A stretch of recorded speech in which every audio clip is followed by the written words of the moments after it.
Muy bien, aquellos que pueden hacerlo, los invito a ponerse de pie. Gálatas 2, 11 al 21, dice así de esta manera, Gálatas 2, 11 al 21. Pero cuando Pedro vino a Antioquía, le resistí cara a cara porque era de condenar, pues antes que viniesen algunos de parte de Jacobo, comía con los gentiles, pero después que vinieron, se retraía y se apartaba, porque tenían miedo de los de la circuncisión, y en su simulación participaban también los otros judíos, de tal manera que aun Bernabé fue también arrastrado por la hipocresía de ellos. Pero cuando vi que no andaban rectamente conforme a la verdad del Evangelio, dije a Pedro delante de todos: si tú, siendo judío, vives como los gentiles y no como judío, ¿por qué obligas a los gentiles a judaizar? Nosotros, judíos de nacimiento y no pecadores de entre los gentiles, sabiendo que el hombre no es justificado por las obras de la ley, sino por la fe de Jesucristo, nosotros también hemos creído en Jesucristo para ser justificados por la fe de Cristo y no por las obras de la ley, por cuanto por las obras de la ley nadie será justificado. Y si buscando ser justificados en Cristo también nosotros somos hallados pecadores, ¿es por eso Cristo ministro de pecados? En ninguna manera, porque si las cosas que destruí las mismas vuelvo a edificar, transgresor me hago, porque yo por la ley soy muerto para la ley a fin de vivir para Dios. Con Cristo estoy juntamente crucificado, y ya no vivo yo, mas vive Cristo en mí, y lo que ahora vivo en la carne, lo vivo en la fe del Hijo de Dios, el cual me amó y se entregó a sí mismo por mí. No desecho la gracia de Dios, pues si por la ley fuese la justicia, entonces por demás murió Cristo. Oramos. Amado Padre Celestial, damos muchas gracias por poder tener este tiempo juntos como iglesia. Deseamos, Padre, poder honrarte a ti. Ese es nuestro anhelo, esa es la motivación de nuestro corazón al congregarnos con la iglesia. Pedimos que tú seas exaltado y especialmente tu palabra sea puesto en alto en este momento. Pedimos tu gracia y rogamos que hables mucho más allá de lo que hemos de decir en este momento. En el nombre de Jesús. Amén. Muy bien, muchas gracias. Pueden tomar sus asientos.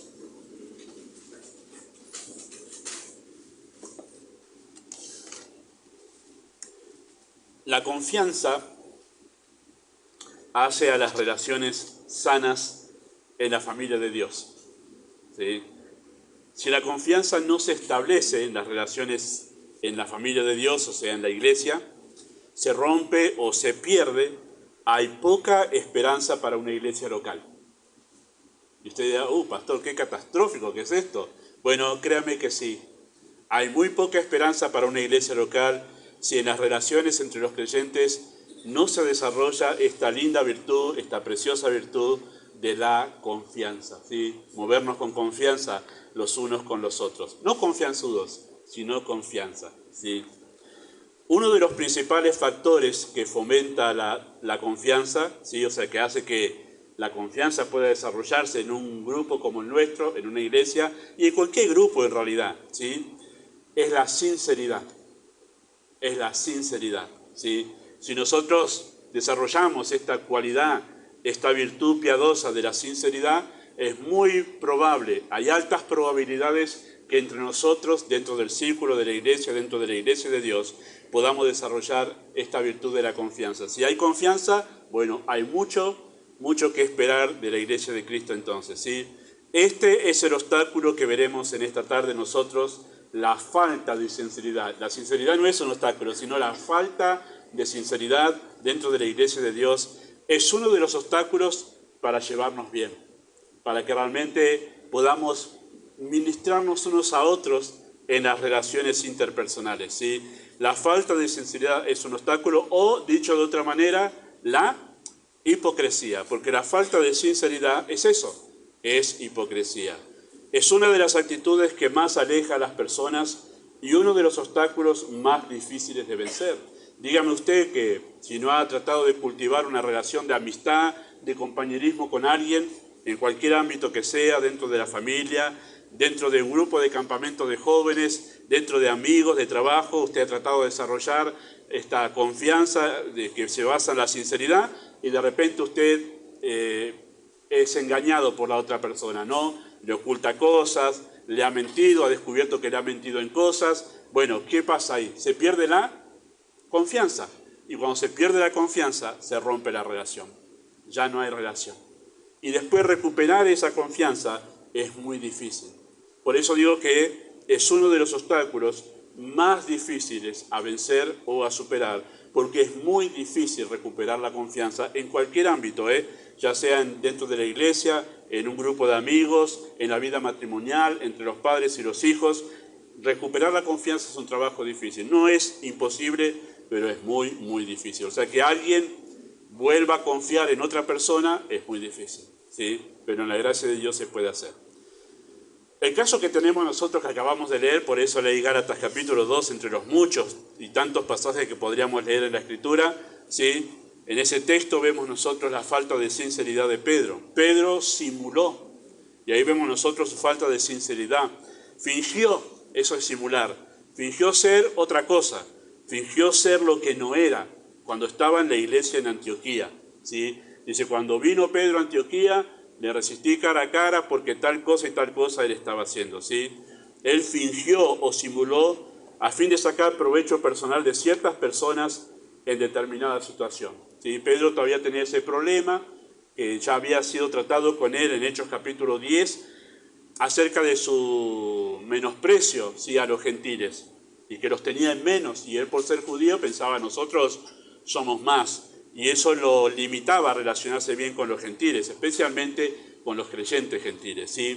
Bueno, aquí se presentó otra situación semejante. Se ve que era algo que él debía superar, ¿sí? Así que simuló cuando vinieron judíos, ¿sí? De Jerusalén, líderes especialmente, simuló como que él no se juntaba con los gentiles. No, yo permanezco con los judíos, con los gentiles ni me junto. O sea, daba a entender en realidad en esa situación, le daba a entender a esos líderes que vinieron de Jerusalén, que él desconfiaba de que esos gentiles hayan sido salvados. Por eso después la respuesta de Pablo tiene que ver con el Evangelio de Cristo, y habla de que esos gentiles, aunque son gentiles, como vos decís, Pedro, son salvos por la fe, porque ellos no necesitan guardar la ley para ser salvos, son salvos igual que nosotros fuimos salvos por la fe. Bueno, todo ese argumento que Pablo da allí para darle un argumento sólido de por qué no debería estar practicando o simulando justamente para sacar provecho personal de estos líderes, ¿verdad?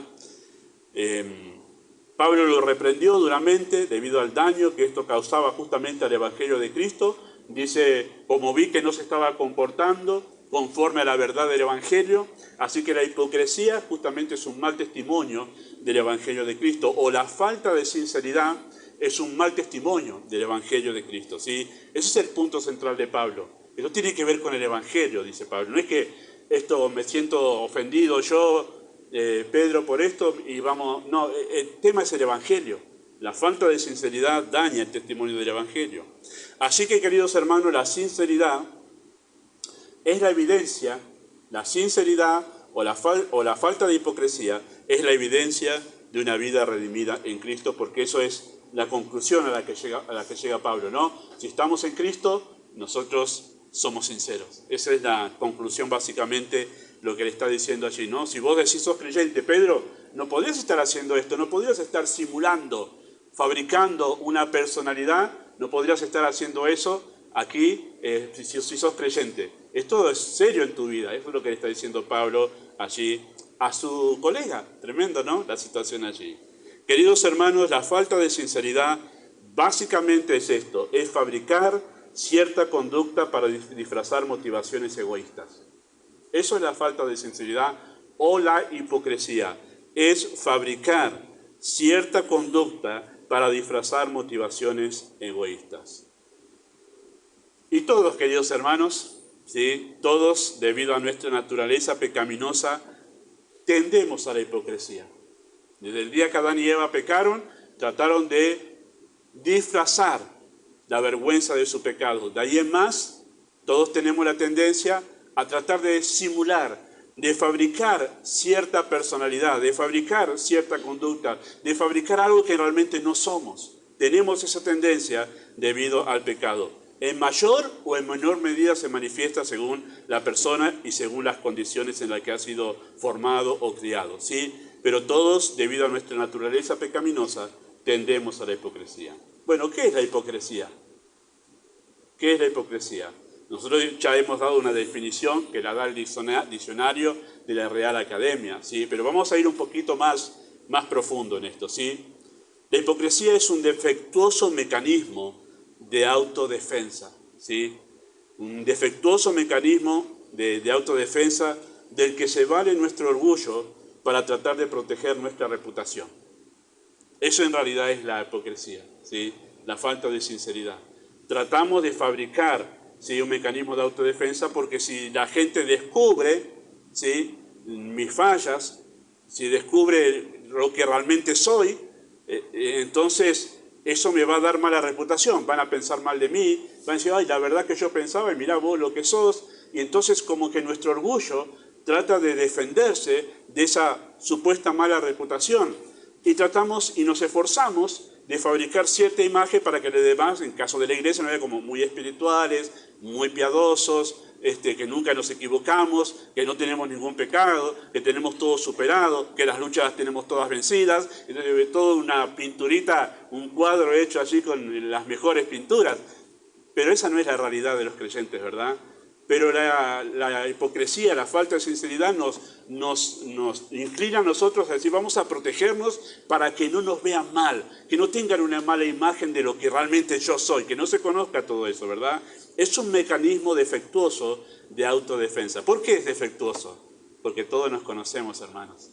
Todos tenemos las mismas luchas y todos tenemos la misma naturaleza pecaminosa y todos los defectos y los pensamientos y las actitudes que emanan de una naturaleza depravada. Esa es la realidad de nuestro corazón.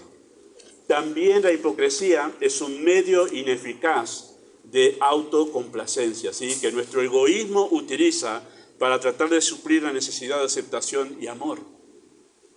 ¿Sí? Nuestro interior, nuestro corazón, nuestra alma, a partir de la falta de relación con Dios, se crea un vacío. Entonces, ese vacío que solamente lo llena Dios, cuando lo llena Dios nos sentimos aceptados y amados de manera plena y completa. Entonces no tenemos necesidad de andar buscando, de andar mendigando el amor y la aceptación de las personas. Podemos relacionarnos bien con los demás sin estar utilizando a las personas porque Dios nos ama a nosotros tal cual somos. Y muy a pesar de lo que somos y nos ama de manera plena. Y entonces, al sentirnos amados de manera plena en Dios, estamos completos y satisfechos. Entonces, no nos extendemos a los demás para buscar su aprobación, sino para servirlos y amarlos y disfrutar de la relación. Ahora, cuando eso no pasa, cuando está la ausencia de Dios en nuestro corazón, actúa de tal manera en nosotros el pecado que nos lleva a decir, vamos a fabricar, no lo dice de esa manera, pero estoy parafraseando nuestro pensamiento, vamos a fabricar una imagen para tratar de ganar la aceptación de las personas, para sentirme aceptado y sentirme amado.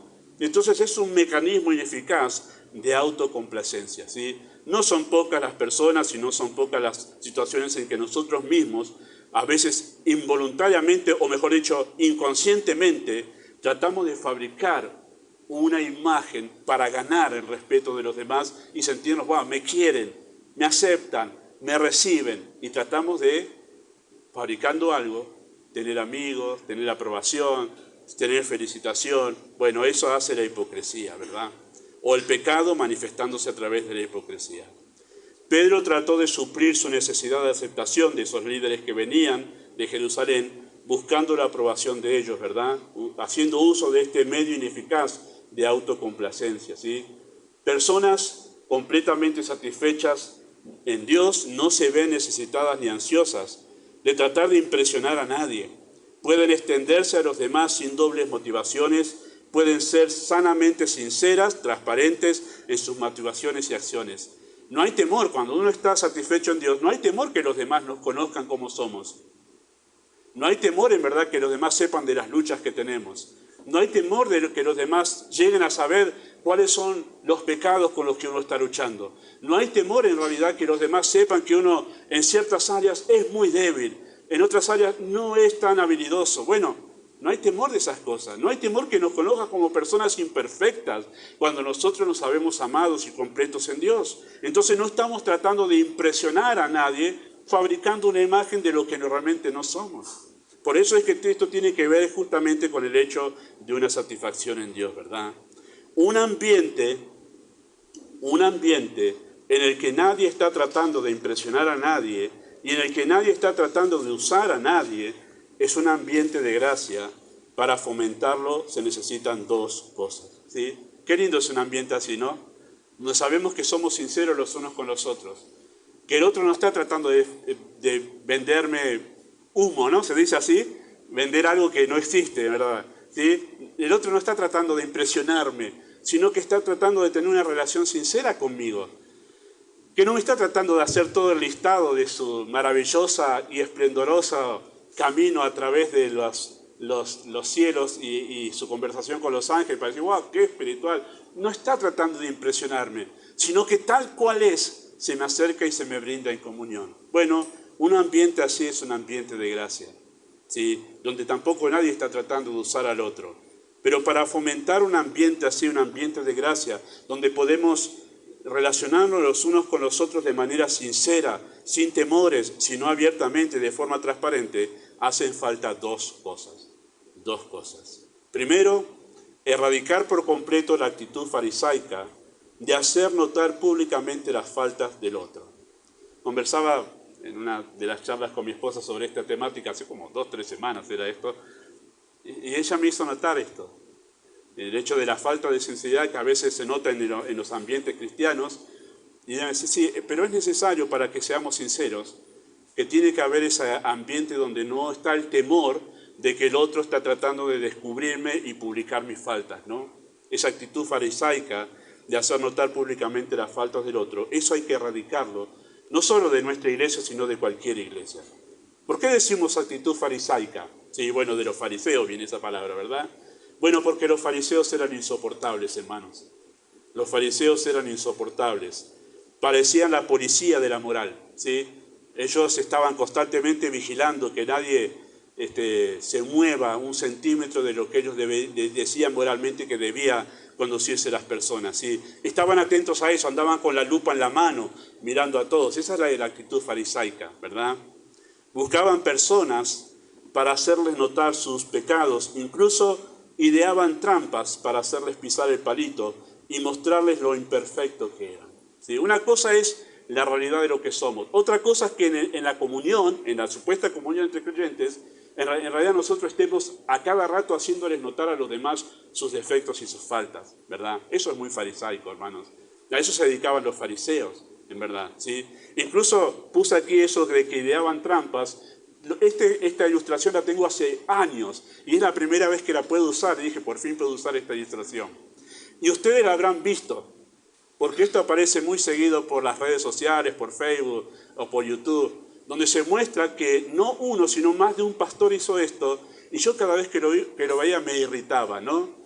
Cuenta así la historia, que es real, en realidad, por lo menos 2 casos que yo los vi. Cuentan de que un pastor fue invitado a una conferencia de jóvenes, y entonces él fue disfrazado de mendigo, en realidad. Entonces se fue disfrazado de mendigo y entró a esa reunión, conferencia de jóvenes, y se quedó en el fondo para ver quién lo recibía a él disfrazado de mendigo. Claro, y lo que pasó, lo que puede llegar a pasar en cualquier contexto, es que algunos lo reciben y otros no. Y bueno, después cuando anunciaron el predicador, viene el predicador y lo ven pasar, que era en realidad el mendigo disfrazado, ¿no? El predicador disfrazado de mendigo que subía a predicar. Y entonces todos asombrados, wow, ¿qué pasó? Bueno, y él dijo, lo hice a propósito para llegar a esta conferencia y ver quiénes son los que me saludan. Y claro, eso es una trampa, hermanos. Eso es tramposo. ¿Para qué? Para hacer notar el pecado de la gente. Eso es farisaico, eso no se tiene que hacer. Hay otro caso muy parecido también, que también anda en las redes, donde también se disfrazó, no sé de qué grupo étnico de los jóvenes se disfrazó para ver. Eso es tramposo. Vamos a ver y sacar el pecado. Eso no se hace.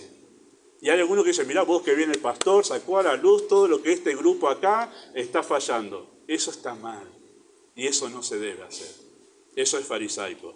Es como que nosotros nos juntemos ahora en la cocina a tomar mate y de repente alguien esté ideando alguna charla para hacer pisar el palito al otro para que salga a luz lo que piensa, los defectos que tiene. Eso no se hace. Eso es malvado y eso es farisaico. Y nosotros debemos tener mucho cuidado porque eso que hace no inspira confianza, sino que justamente todo lo demás hace que nosotros digamos, bueno, guarda acá, por acá, están todos atentos a revisarte con la lupa todo lo malo que vos estás haciendo. Ese es el ambiente que no debe haber y que no es un ambiente de gracia y que no inspira la confianza dentro de una congregación, ¿verdad? Bueno, tenemos el caso ahí de la mujer sorprendida en adulterio en Juan capítulo 8. Te trajimos, Señor, esta mujer sorprendida en el acto de adulterio. ¿Dónde estaban esos hombres para sorprender a esa mujer en el acto de adulterio? Es sucio, es malvado y sucio todo eso. Queridos hermanos, hay que tener mucho cuidado cómo nos relacionamos con los demás y qué actitud tenemos nosotros. Vamos a hablar en consejería cómo realmente se debe tratar el pecado de los demás, en qué contexto, ¿verdad? Una cosa es ser negligentes, queridos hermanos, y hacer la vista gorda ante el pecado, pero otra cosa es ser fiscales de la conducta de los demás. Y hay que tener mucho cuidado con eso, ¿sí? La diferencia más notoria entre el fariseo y la gracia, ¿sí?, el fariseísmo y la gracia, es la manera en que el pecado personal es tratado. Una era la manera en que Cristo trataba el pecado. ¿Se acuerdan la mujer de Juan 8? No es que Cristo le dijo, vía libre para que peques todo lo que quieras. Cristo la llamó, le habló de una manera amable, gentil y misericordiosa, le hizo unas preguntas a la mujer y de una manera sutil le dijo, vete y no peques más. Tremendo, tremendo. La manera amable y misericordiosa de poder tratar el pecado, a diferencia de esos fariseos, ¿verdad? El fariseo usa el pecado del otro para compararse y autojustificarse. La gracia nos iguala, ¿sí? Este es el tipo de ambiente en el cual nosotros no podemos desarrollar confianza con el otro, porque utilizamos el pecado y la falla del otro para compararnos y empezar a decir, bueno, pero fíjate que él llega tarde siempre, yo llego temprano. ¿Por qué hay que hacer notar eso? Y la persona que lo hace notar es para decir, soy una pinturita yo. No hay por qué hacer eso. Fulano se levantó 3 veces en la reunión, pastor, ¿lo vio? Sí. ¿Y? El fariseo está buscando todos esos detalles para decir, yo me porto re genial. ¿Vio la excelente persona que yo soy? Pero la gracia nos iguala, porque así como Mengano llegó tarde y fulano se levantó 3 veces en la reunión, nosotros también tenemos en lo oculto muchas otras cosas a las cuales Dios tiene paciencia. ¿No es así?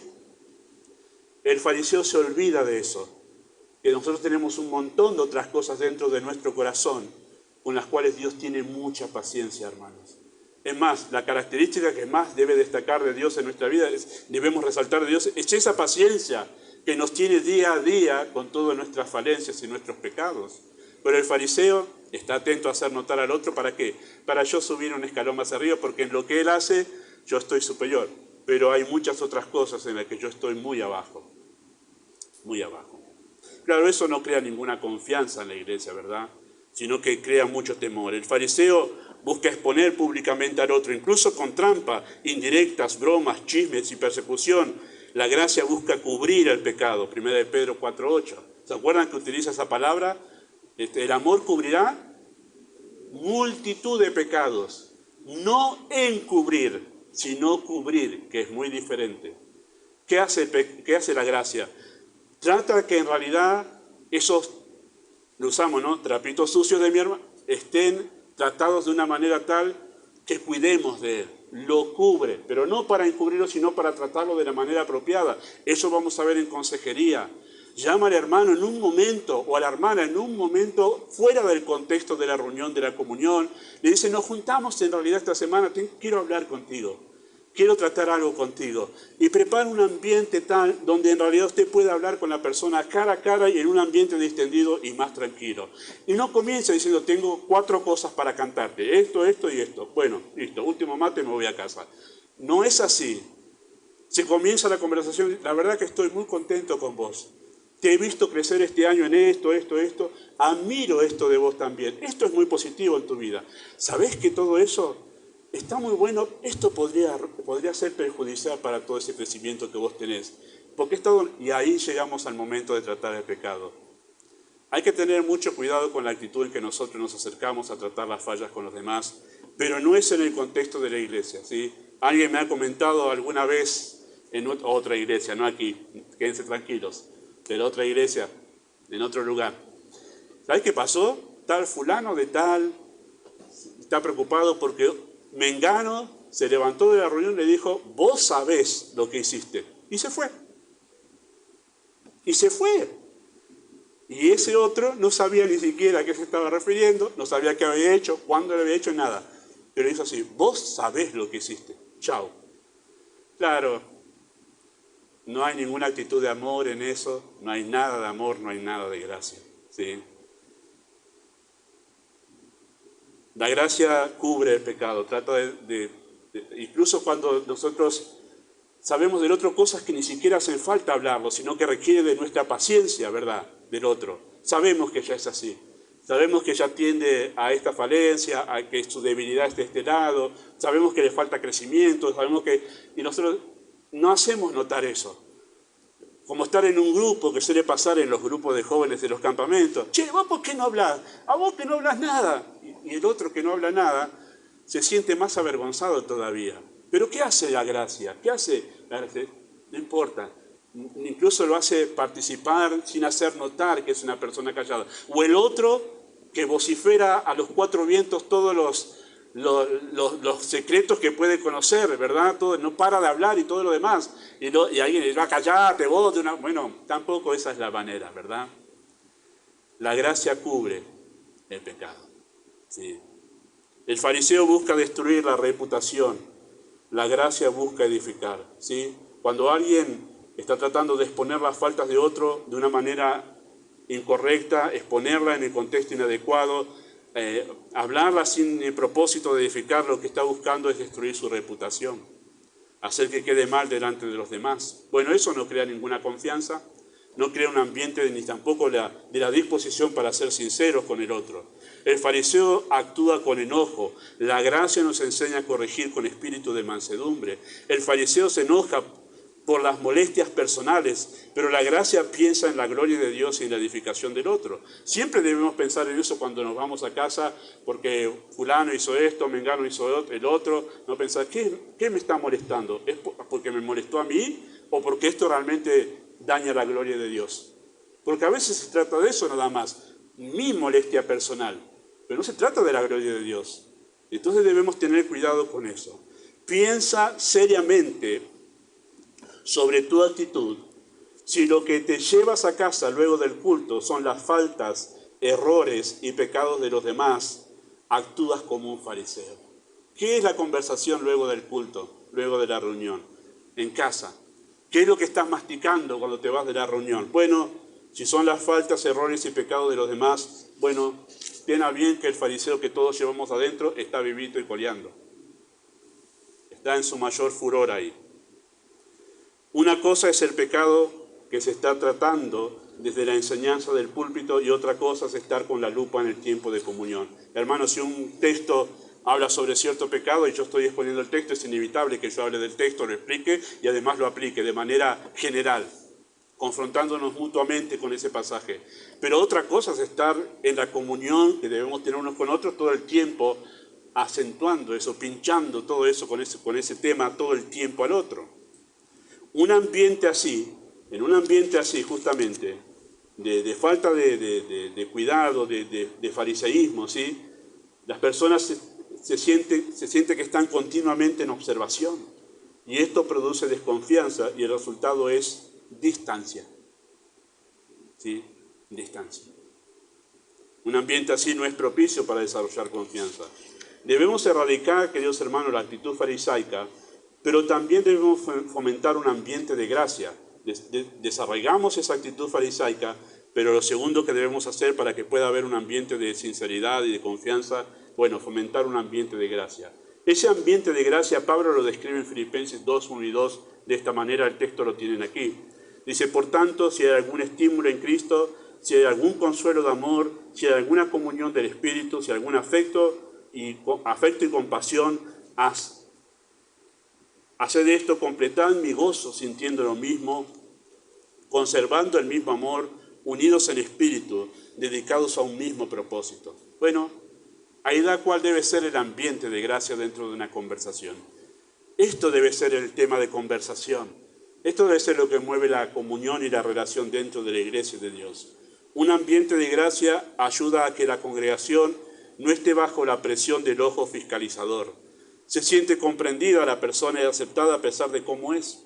Mirá vos acá, yo ahora me doy cuenta cómo vine, la cara con la que llegué, me di cuenta que los problemas me agobiaron hoy, me di cuenta que vine con una mala actitud y algunos no la saludé, pero nadie me lo hizo notar.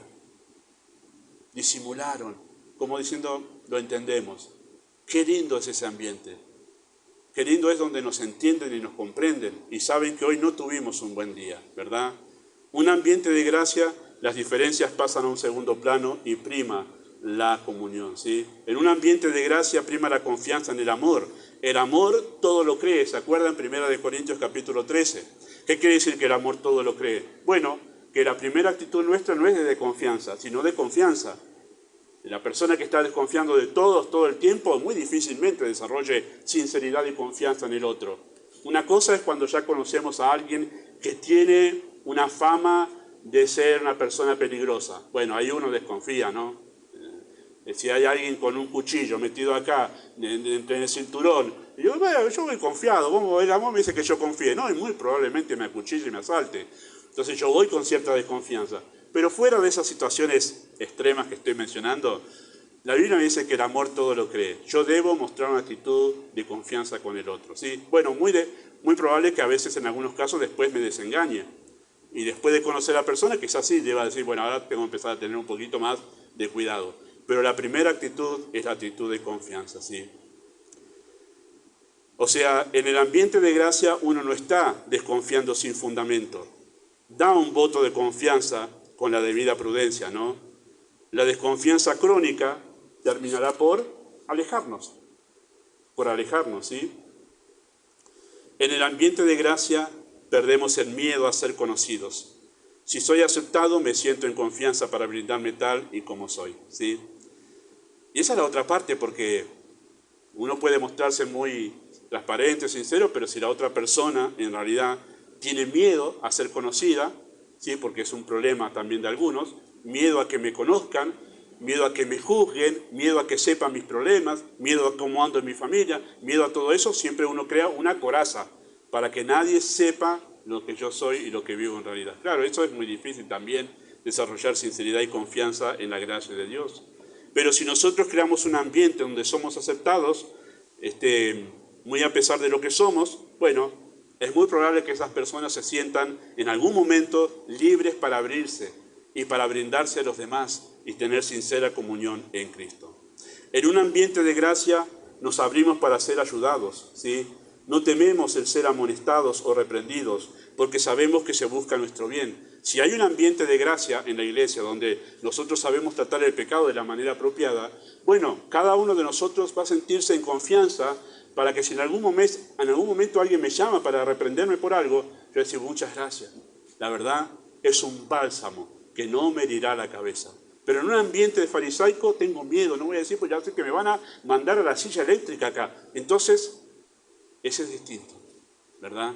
Por eso un ambiente de gracia nos predispone a nosotros a decir, si me vienen a reprender es para ayudarme, y eso lo sé muy bien. En esta iglesia sé que me quieren ayudar. Bueno, ese es el ambiente que debemos crear para ser sinceros y transparentes los unos con los otros.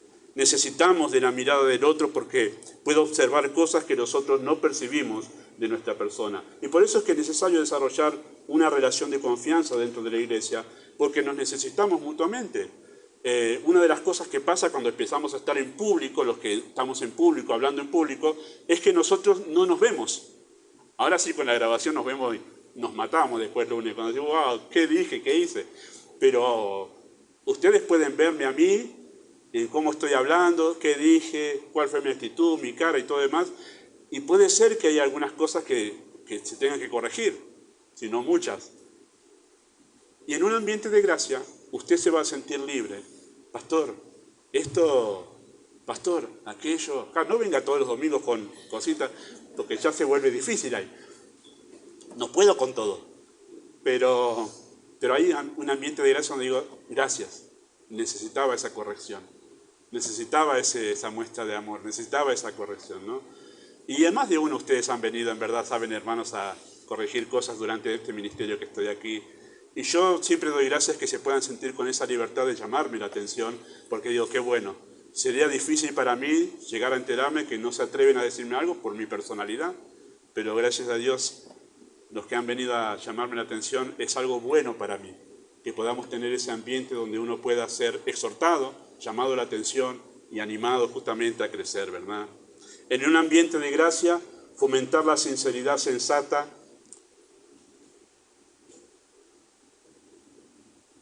Fomentamos la sinceridad sensata, queridos hermanos, porque ser sincero, queridos hermanos, no significa que hacemos público cada detalle de nuestra vida privada, ¿sí? Por algo nuestra vida privada se llama privada. Entonces, ser sincero no significa que voy a contar todos los detalles de lo que pasa dentro de mi casa, ¿verdad? Es la parte de la privada, es la privacidad. Es más, ya les he enseñado a diferentes momentos y diferentes personas, les he enseñado, no haga de su casa la casa del pueblo, ¿sí? Hay un momento que usted en su familia tiene que tener privacidad, ¿sí? No deje que sus visitas se queden 8 horas en su casa.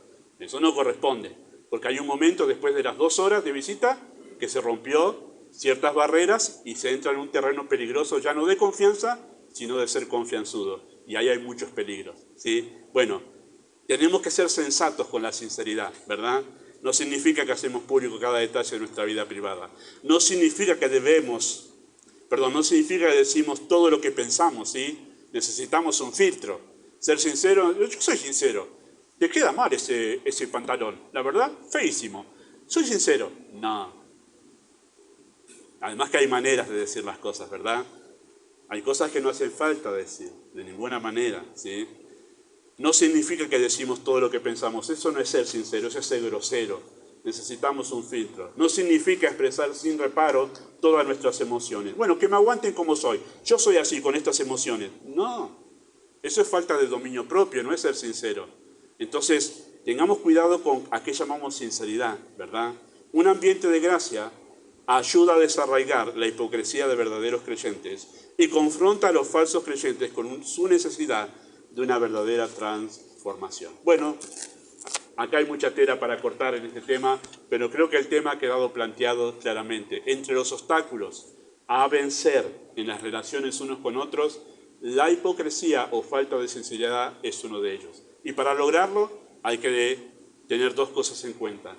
Dejar el espíritu fariseo y sembrar un ambiente de gracia dentro de la congregación. Ese es el resumen de todo lo que hemos visto en esta tarde. Señor, bendiga la enseñanza. Sí, vamos a pasar ahora al tiempo de oración, como acostumbramos cada sábado.